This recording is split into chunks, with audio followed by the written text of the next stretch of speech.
I thought I'd just get this on video. You're not going to believe it. March the 10th, 2014, me and Scott down here at the lake going fishing. And Leonard, if you look out there, there is a huge deer, and he is swimming toward the bank right there at the spillway. I see a head full of horns on him. He swam all the way across the point and is heading to the spillway now. Went from the cattails to the spillway. Yeah.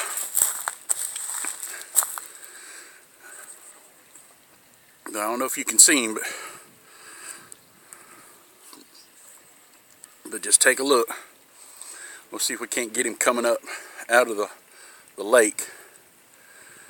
But he's about to make shoreline now. That's a big old animal there. Here he comes. He's about to hit the bank now. Yeah. There he is. Look at that.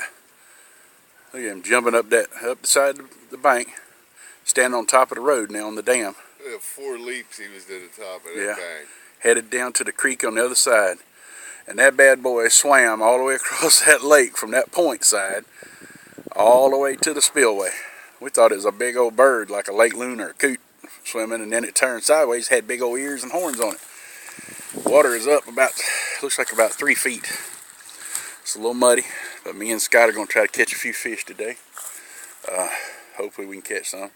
Looks like that old yellow paddle boat that was stuck way back in the cove has come loose and floated over to the corner down here, so we'll try to get it pulled up while it's on the next to the bank.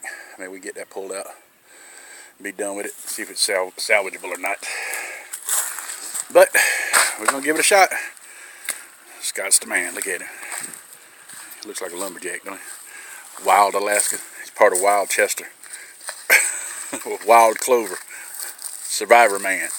That's a bucket for scooping water out the boat. Scooper. Scooper. All right, we're done.